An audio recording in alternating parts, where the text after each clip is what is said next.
Beleza, pessoal, chegamos então à parte 3 dessa nossa aula 7 de administração pública para vocês preparando aí para os tribunais de contas. Então a gente está falando nessa aula, a gente começou no primeiro bloco falando sobre indicadores, no segundo bloco sobre avaliação. E a gente entendeu que a avaliação ela tem dois grandes propósitos, né? Um propósito de aprendizado, ou seja, de como você melhora o que você faz, seja na política pública em curso, ou seja, em outras políticas públicas que você virá a fazer, tomando decisões sobre aquilo que está sendo realizado, ou seja, trazendo informação para melhorar o processo decisório sobre determinadas políticas públicas. E serve também para dar transparência, quando você vai dizer para a sociedade o que você gerou em termos de resultados, e aí depende da dimensão do desempenho que você queira avaliar. Você pode fazer uma avaliação para dizer se o programa é eficiente, se ele é eficaz, se ele é efetivo. Como a gente viu, você pode usar a avaliação com diversos propósitos, não é? E você vai escolher o melhor tipo de avaliação e o melhor formato de avaliação conforme o seu interesse. Da mesma forma, uma avaliação pode ser quantitativa ou qualitativa. Quando você estiver falando de avaliação qualitativa, você frequentemente não quer saber exatamente a mensuração exata do impacto gerado ou do resultado gerado, mas você quer identificar determinados aspectos, como eles são percebidos por diferentes atores, para melhorar aquela política, para avaliar o quanto ela tem agregado valor para determinado grupo, que tem funcionado ou que não tem funcionado, né?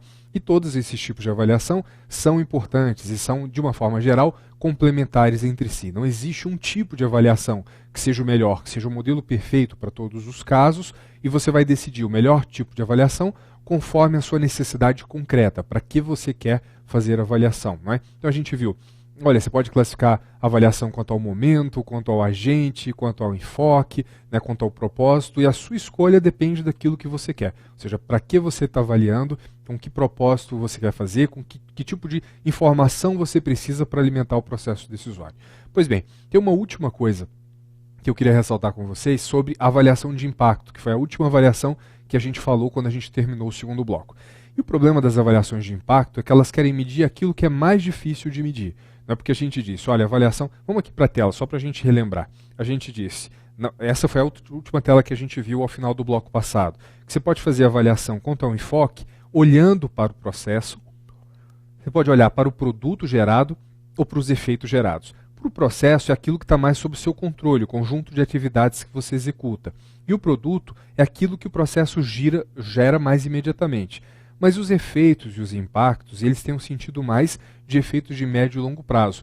E aí a gente está mais sujeito a efeitos na realidade, estão sujeitos mais a outros fatores. Então, imagina que você faça uma política de desenvolvimento regional, por exemplo. Você faça essa política para alocar recursos de direcionar certas ações do Nordeste, especificamente em algumas regiões menos desenvolvidas. Só que aquelas regiões estão sendo afetadas por outros programas e outros efeitos da realidade que não dependem dos programas de governo. E, portanto, depois de 5, depois de 10 anos, se você mede os indicadores e os indicadores mudaram, você tem dificuldade de dizer que foi o seu programa de desenvolvimento regional que promoveu aquela evolução ou se foram outros fatores. Ou seja, existem muitas dificuldades metodológicas para que você faça avaliação de impacto, que procure isolar os efeitos e mostrar o que o seu programa gerou. Mas ainda assim é possível fazer e elas de fato são feitas, né, com toda essa dificuldade, com toda essa complexidade. Uma atenção especial na hora da prova é que a banca normalmente tenta fazer você confundir a avaliação de impacto com outro tipo de avaliação. Então uma coisa que você sempre vai ter que lembrar é que a avaliação de impacto ela quer saber se o seu programa mudou a realidade social e econômica de uma determinada população-alvo. Ou seja, se provocou os efeitos finais desejados pelo programa, por aquela intervenção governamental, fazendo essa alteração na realidade, fazendo com que a realidade melhorasse conforme previsto quando você desenhou o programa, não é? Então, quando ele diz que é uma avaliação de impacto, olha se você alcançou os objetivos finais, está certo. Quando ele diz que uma avaliação de impacto quer medir o quanto a sua política é efetiva, está certo. Que ela quer medir o quanto a realidade social foi alterada, está certo. Aí você pode atribuir isso ao seu programa. Agora, se ele falar de verificar se o seu programa tem uma boa relação de custo-benefício, ou se ele é bom para transformar esforço em resultado, aí ele está falando de uma avaliação do processo que mede muito mais a eficiência do que a efetividade. Então pensa sempre na avaliação de impacto como uma avaliação que quer saber o quanto a sua política é efetiva e não o quanto ela é eficiente. E como a gente sabe, ela pode ser eficaz e eventualmente efetiva sem ser eficiente. São medidas distintas, por isso que a gente diz que são diferentes dimensões do desempenho. Se eu quiser fazer uma avaliação do processo, eu posso querer olhar o custo-benefício desse processo e dizer se ele é eficiente ou não. Mas da minha avaliação de impacto, o que eu quero saber é se o impacto foi provocado, se o objetivo foi alcançado e se eu mudei a realidade social sendo efetivo, ok? Bom, um último ponto sobre avaliação é uma coisa que a gente citou quando a gente falou de avaliações ex ante, que são as chamadas avaliações custo-benefício e custo-efetividade. Só para diferenciar as duas antes da gente avançar e entrar no tema governança. Então vamos dar uma olhada aqui na tela. Olha só, uma análise custo-benefício é o tipo de análise que você faz para verificar se um determinado programa, um projeto, um plano é viável ou não. E você só vai poder utilizar ela quando os resultados e os custos sejam passíveis de mensuração monetária. Ou seja, você pode traduzir tanto o benefício quanto o custo em dinheiro. Então, uma análise custo-benefício, ela quer saber a relação entre os seus benefícios e os seus custos. Mas, como a gente está dizendo aqui, desde que isso possa ser traduzido de uma forma monetária, em dinheiro. Então, você vai dizer que o seu programa é viável se os benefícios forem maiores que os custos e essa equação aqui tiver uma relação positiva, né? E, além disso, ela proporciona uma ferramenta para você hierarquizar alternativas de projetos de acordo com as relações entre os respectivos benefícios e custos. Não é? Ou seja, uma avaliação custo-benefício de um projeto 1 diz que a relação entre o benefício e o custo é 5. O outro tem uma relação 2. É claro que o que tem uma relação maior, ou seja, mais benefícios em proporção aos custos, é um projeto melhor. Então, a avaliação custo-benefício serve para você identificar se um projeto é viável e também, dentre alguns projetos, aquele que é mais viável, hierarquizando as alternativas para dizer quais são as melhores a serem realizadas. E embora a gente possa fazer uma análise custo-benefício antes de iniciar o programa, você pode realizá-la também durante e após a execução para avaliar qual foi ou qual está sendo, né, se for durante, a real relação custo-benefício, porque quando você faz isso ex ante, você está trabalhando com estimativas. Bom, o problema, pessoal, é que em muitas políticas, notadamente políticas sociais, nem sempre isso vai ser possível de mensuração. Então a gente vai precisar de um outro mecanismo, que é a avaliação custo-efetividade, ou análise custo-efetividade. Então vamos dar uma olhada na tela. Sua distinção mais importante é não exigir que os benefícios de um projeto sejam expressos nas mesmas unidades de medida dos seus custos. Ou seja, o custo pode até continuar em termos monetários, mas a efetividade está em termos de resultados, não é? Ou seja, aquilo que você gerou para a sociedade. Então, a análise custo-efetividade quer ver a relação da efetividade com o custo. Eventualmente, eu traduzo o custo de forma monetária, mas a efetividade não. Eu posso dizer, por exemplo, quantas vidas foram salvas, quantas crianças foram educadas ou quantas pessoas foram imunizadas em relação a uma doença, o quanto eu reduzi de incidência de uma doença, e ainda assim eu não estou traduzindo isso em termos de dinheiro. Então eu estou comparando o custo com os efeitos gerados. Não é? Portanto, se eu fizer isso numa avaliação ex ante, ou seja, antes de começar a política, eu vou comparar os custos do projeto com o seu potencial de realizar objetivos que não sejam mensuráveis em moeda. E, se eu for fazer isso numa avaliação ex post, eu vou comparar os custos com a eficácia e eficiência real que as diferentes formas de implementação mostrarão no alcance de seus objetivos. Então, sempre que eu faço essas avaliações custo-benefício ou custo-efetividade ex ante, eu estou estimando o meu resultado em relação ao meu custo. Quando eu faço durante, não é o ex post, seja em curso, seja ao final da política, aí a gente está falando de uma situação em que você está olhando qual foi o resultado real, ou seja, qual foi a capacidade real daqueles recursos gerarem determinados efeitos na sociedade. Não é? Então, claro que serve também para você comparar alternativas, não em termos da relação custo-benefício monetária, mas sim a partir de uma avaliação de qual daquelas políticas servirá melhor para atingir os objetivos propostos. Por exemplo, qual vai salvar mais vidas no caso de uma política de vacinação, considerando também os custos gerados por cada alternativa. Não é? Então, você vai avaliar os efeitos do projeto em termos de unidade de produto em relação aos custos monetários. Então, por exemplo, eu vou poder dizer que para cada R$1 gasto, eu salvei a vida de uma criança. Então, aqui eu estou falando do custo, aqui eu estou falando da efetividade. E a minha política tem essa relação custo-efetividade. Ela é melhor do que uma política que precisa, por exemplo, de R$2 para salvar apenas uma criança comparativamente, não é? Aqui está o custo, aqui está a efetividade. É claro que essa primeira tem uma melhor relação, ou seja, eu preciso de menos dinheiro para gerar o efeito que eu queria. E é isso que a análise custo-efetividade faz, beleza? Bom, pessoal, a melhor alternativa dentro dessa lógica, é aquela que, com dado montante de recursos, atinge o maior efeito na realidade trabalhada, independentemente do valor dos produtos que afiram esse efeito. Ou seja, para a realização da avaliação custo-efetividade, existe a necessidade de levantamento de informação sobre projetos alternativos que serão comparados, entretanto, a comparação só será possível quando se trabalhar em bases semelhantes, como na mesma população e mesmos objetivos. Beleza? Bom, pessoal, com isso a gente encerra essa parte que a gente queria falar aí sobre avaliação de projetos, de programas e de políticas, e entramos num outro assunto complementar a esse, em que a avaliação e o conjunto de indicadores é importante, mas é só mais um elemento. Então, de certa forma, a gente viu que os indicadores são um elemento da avaliação, e a avaliação faz parte de uma estruturação maior que um governo precisa ter para alcançar os seus resultados.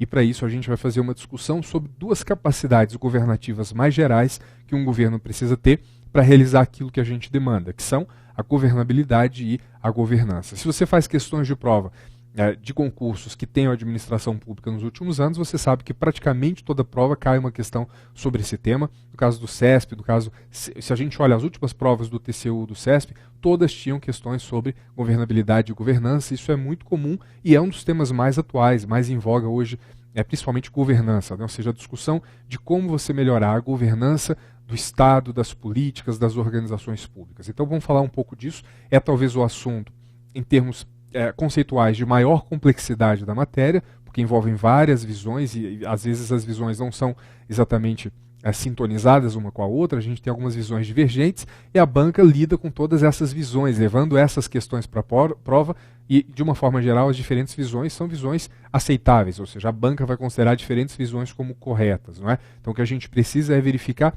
a coerência da questão quando a gente olhar lá na hora de resolver a prova. Então vamos dar uma olhada para a gente entender melhor o que eu estou falando.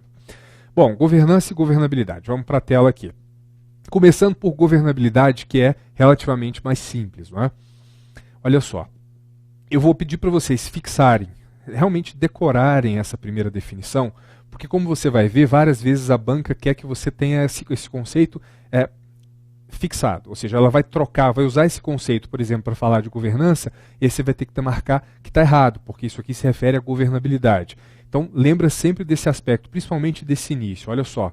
Governabilidade refere-se às condições sistêmicas do exercício do poder numa sociedade. Então, decora essa frase. Governabilidade refere-se às condições sistêmicas do exercício do poder em uma sociedade. Envolve características do sistema político, forma de governo, relações entre os poderes, sistema partidário, sistema de intermediação de interesses. Ou seja, diz respeito ao conceito de autoridade política. Ou seja, algo que um governo precisa ter para poder oferecer um rumo para a sociedade. Ou seja, a sociedade tem grupos com visões diferentes e elege alguém num dado momento. Esse alguém que é eleito tem que dizer exatamente qual é o rumo que o país vai seguir, e se esse governante tem governabilidade, ele tem autoridade política para propor esse rumo e todos os grupos vão aceitar seguir esse rumo de acordo com as regras do jogo, desde que haja, então, essas condições sistêmicas para o exercício do poder político. O que significa exercer o poder político? Significa tomar decisões em nosso nome, fazer escolhas da essência das políticas públicas, do que vai acontecer, do que vai ser feito, dos rumos que vamos seguir. Então, essa autoridade para exercer o poder político, ela decorre da legitimidade de um governo perante a sociedade. Então, volta para cá e olha essa definição do Bresser, precisa decorar também, ela vive caindo em prova e às vezes se associa isso à governança e vai estar errado, não é? Então, a capacidade de governar deriva da relação de legitimidade do Estado e de seu governo com a sociedade civil. Ou seja, a legitimidade vai ser a base para a autoridade política e essa legitimidade ela depende dessa relação do Estado e do governo com a sociedade civil. Ou de outras formas, condições de legitimidade de um governo para empreender as transformações necessárias. Percebam que a palavra legitimidade está sempre muito associada à ideia da governabilidade. Ou seja, você precisa ter legitimidade, essa legitimidade aparece na relação entre o Estado com a sociedade civil e isso permite então que haja autoridade política ou condições mais sistêmicas, mais gerais para o exercício do poder político numa sociedade. Isso é governabilidade. Já governança é um conceito muito mais complicado porque, na verdade, envolve várias definições. Então, o que eu vou fazer aqui ao longo da aula é mostrar para vocês que há várias definições.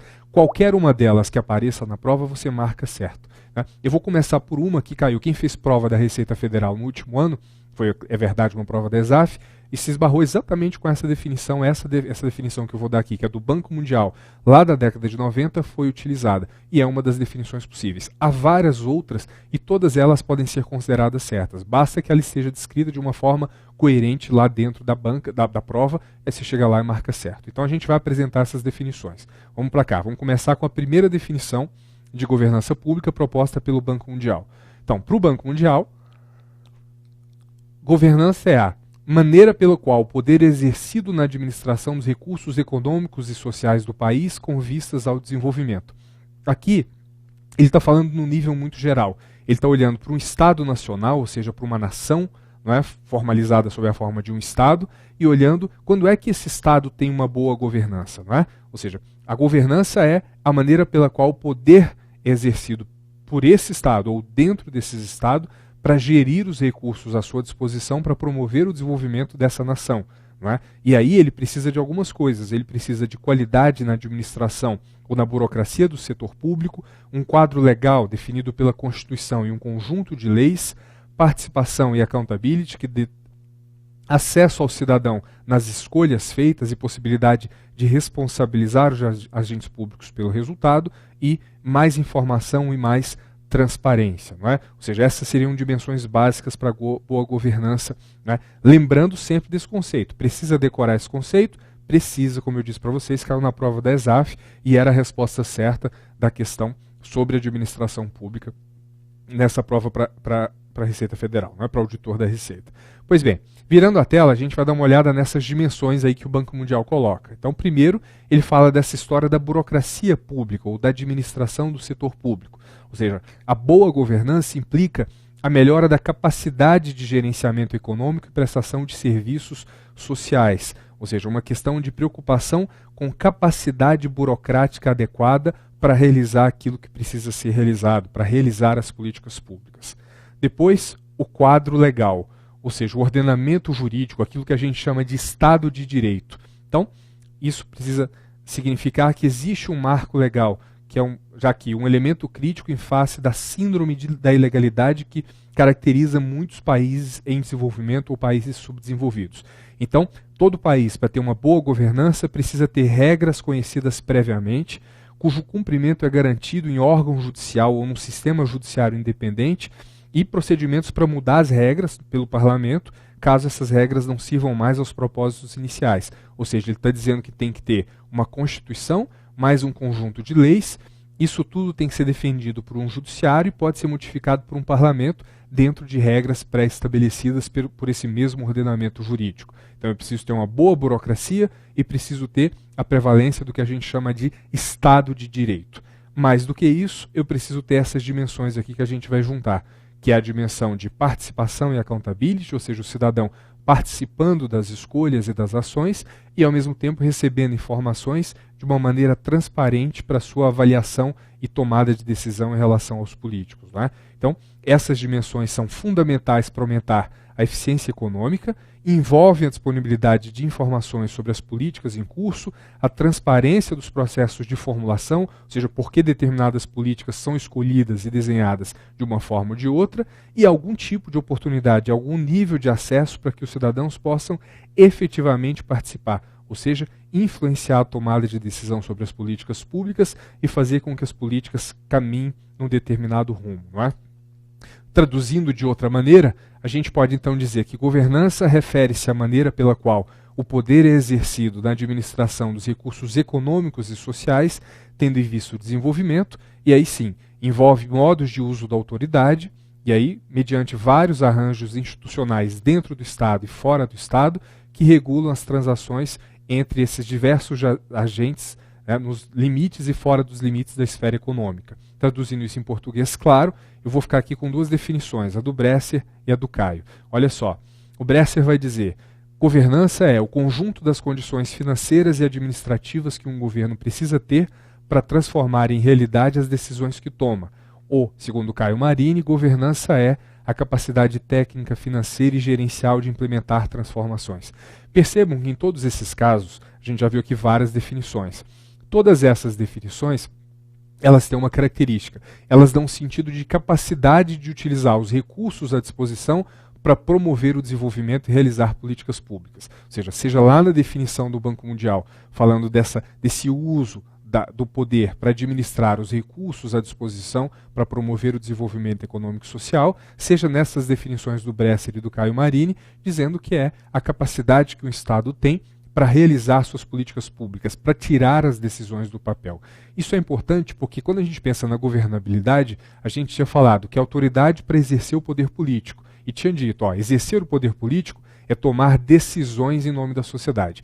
Mas a decisão é algo que está no papel. A decisão não é algo que acontece, que virou bem e serviço para o cidadão. Então, com a governabilidade, você toma a decisão legítima, mas você precisa da governança para tirar aquela decisão legítima do papel e fazê-la se concretizar em políticas públicas. Não é? Daí essa história da gente identificar muito a governança com essa capacidade de burocracia, de um sistema legal, de um judiciário independente, não é? De uma capacidade instalada para realizar políticas públicas. E é por isso que a gente vai dizer que a governança é instrumental, ou seja, é a disponibilidade de capacidades ou de instrumentos para pegar uma decisão legítima, tirar aquela decisão legítima do papel e fazer ela se realizar na prática. Então olha esse ponto aqui que já foi cobrado em prova da ESAF. Olha só. A governança é caracterizada pelos aspectos adjetivos, ou seja, instrumentais da governabilidade. Quer dizer, dadas determinadas condições de exercício legítimo do poder político pelo Estado, a governança vai ser a capacidade financeira, técnica e gerencial desse último, ou seja, do Estado e de seus governos em especial, de formular, implementar e avaliar políticas públicas. Isso quer dizer, pessoal, que se cai na prova, primeiro, né, que governança é a maneira pela qual o poder exercido na administração dos recursos econômicos e sociais, tendo em vista o desenvolvimento de um país, você vai marcar certo. Se cai que governança é o conjunto de condições financeiras e administrativas de um governo para transformar em realidade as decisões que toma, você vai marcar certo. Se disser que governança simplesmente é a capacidade técnica, financeira e gerencial de formular, implementar e avaliar políticas públicas, você vai marcar certo. Se marcar que governança são os aspectos adjetivos ou instrumentais, ou seja, as condições para realizar as políticas públicas, você vai marcar certo também. E aí fica claro uma coisa, né, pessoal? Qualquer governo para atuar, ele precisa ter tanto governabilidade quanto governança. Por isso a gente diz que as duas são capacidades governativas. Elas são independentes a primeiro momento. Por exemplo, você pode ter governabilidade e não ter governança. E o contrário também é possível. Não é? Você pode não ter governabilidade e ter governança. Sem as duas você não governa. Então faltou uma, você não governa e uma pode afetar a outra ao longo do tempo. Então, qualquer governo, para poder atuar, precisa ser capaz de tomar decisões legítimas. Isso tem a ver com a relação entre o governo e a sua sociedade, e aí a gente está falando da governabilidade, mas ele também precisa ter as condições instrumentais para pegar aquelas decisões e tirá-las do papel, para usar o poder para administrar os recursos econômicos e sociais, para promover o desenvolvimento de um país e formular, implementar e avaliar políticas públicas. Então, essas duas coisas compostas dão um sentido de capacidade de um governo para realizar o que tem que ser feito. Agora um ponto que a gente vai explorar a mais quando a gente fala de governança. A gente sabe que governança ela envolve sempre então esses arranjos para tomada de decisão. Em algum momento o que a gente aprende é que a governança pode ir além do Estado, ou seja, quando a gente percebe que o Estado não é capaz de fazer tudo sozinho e precisa de contar com a sociedade civil para realizar as políticas públicas, a gente percebe que eu não posso pensar em governança só na capacidade interna, ou seja, só nesse aspecto de uma burocracia instalada. Como a gente viu na definição do Banco Mundial, tem que ter um espaço de participação, um espaço que dê poder ao cidadão para fazer as suas escolhas, participar junto da execução e da avaliação e definir os rumos das políticas públicas, se a gente está falando, como está, de governança num sistema democrático. Então a governança vai além dessa capacidade interna, mas tem essa dimensão externa da própria sociedade fazendo escolhas e ajudando a implementar as ações. Então vamos dar uma olhada nisso. Ou seja, o termo governança envolve um processo complexo de tomada de decisão que antecipa e ultrapassa o governo, envolvendo a legitimidade do espaço público em Constituição, a repartição do poder entre governantes e governados, os processos de negociação e articulação entre os atores sociais e a descentralização da autoridade e das atividades ligadas ao ato de governar. É como se a gente dissesse assim, que a governança envolve a capacidade interna do Estado, mas envolve também a capacidade do Estado de se articular com a sociedade civil. Ou seja, como é que eu garanto essa articulação para que, em conjunto, políticas públicas sejam realizadas e sejam alcançados os objetivos da sociedade num dado momento, né? Então, muita atenção a esse ponto, ou seja, a governança vai além do governo e envolve a relação do governo com a sociedade civil, não é? Então, veja essa outra definição trazida aqui pelo Leonardo Sec. O sentido de governança passou a abarcar com frequência crescente a ideia de coordenação entre agentes e órgãos estatais e entes não governamentais em geral. O que isso quer dizer, pessoal? Que se cai na prova a ideia de que governança pública trata da capacidade de articulação entre organizações estatais e atores da sociedade, você marca certo. Ou seja, então você pode pensar nesse significado mais geral ou mais gerais que a gente viu de governança como capacidade interna do Estado, mas essa capacidade de ir além do Estado e se articular com a sociedade também vai ser entendido como um movimento de governança pública, não é? Então, voltando para cá. Leonardo Sec fala em um padrão horizontal de relacionamento entre atores públicos e privados, atuando de forma articulada para a formulação e gestão de políticas públicas. E esse conceito abre espaço para ação coordenada entre setores estatais e não estatais, desde a definição das prioridades públicas até a execução e avaliação das políticas. Então a gente parte de uma definição de governança que olha para a capacidade estatal mais geral, não é? Ou seja, a capacidade de exercer o poder na administração dos recursos econômicos e sociais para produzir o desenvolvimento e realizar políticas públicas, mas a gente percebe que o Estado precisa se articular com a sociedade civil para realizar isso de forma plena, ou seja, o Estado sozinho não consegue. E é por isso que a gente vai ter contratos de gestão com a OAS, é por isso que a gente vai ter termos de parceria com o CIP, é por isso que a gente vai ter parceria público-privada, é por isso que você vai fazer redes de políticas públicas envolvendo diversos atores de governo e diversos atores não governamentais, não é? Ou seja, sempre essa ideia de que, no final das contas, a gente está falando de uma dimensão externa e interna, não é? Só complementando. E aí, para finalizar, pessoal, essa ideia de governança pública, a gente parte do reconhecimento de que tanto a legitimidade quanto a efetividade da atuação pública dependem da integração de esferas estatais e particulares, o que pode ser realizado de diversas maneiras, incluindo redes de políticas públicas e modelos de parcerias público-privadas. Considerando o edital que serve para embasar nosso curso, a gente vai falar no quarto bloco sobre redes de políticas públicas como mecanismo de governança daqui a pouco. Então, para sintetizar o que a gente falou até agora, não é? Ou seja, nesse terceiro bloco, a gente disse, olha, governabilidade tem a ver com a legitimidade para o exercício do poder político. Ou seja, a governabilidade tem a ver com a autoridade política que permite a um governo tomar as decisões legítimas em nome da população. Só que essas decisões políticas, elas são decisões no campo teórico, ou seja, elas existem no papel. O que um governo precisa ter é um conjunto de capacidades para pegar aquela decisão legítima e fazê-la acontecer, não é? Então, de novo, um governo teve uma postura adequada na sua relação com a sociedade, com os mercados, isso deu legitimidade a ele e ele toma essas decisões que serão consideradas legítimas. Então ele consegue dar um rumo único, apesar dos diferentes interesses que existem na sociedade, e todos os grupos aceitam aquele rumo como sendo o rumo que o país vai ter que seguir num dado momento, ou que a unidade vai ter que seguir num dado momento. Pois bem, aquelas decisões são tomadas e você precisa ter condições de tirá-las do papel. Então você precisa dos aspectos instrumentais, ou seja, dos aspectos adjetivos, que correspondem a você pegar aquelas escolhas e realizá-las, converter as decisões em políticas públicas, em última instância, em bens e serviços para a sociedade e, claro, na promoção do desenvolvimento nacional. E aí entram todas aquelas definições de governança que a gente já viu, ou seja, aquela definição lá do Banco Mundial, que fala do exercício do poder no consumo ou no uso dos recursos econômicos e sociais de um país para promover o desenvolvimento, ou a definição do Bresser de capacidade de entregar serviços, capacidade técnica, administrativa, financeira, não é? Sempre essa capacidade de formular, implementar e avaliar políticas, mas também a capacidade de se articular com a sociedade, dado que o Estado é limitado em termos de recursos, em termos de capacidade gerencial, e quando ele se articula com a sociedade, ele aumenta a chance de entregar os resultados que são desejados por essa mesma sociedade. Não é? Então,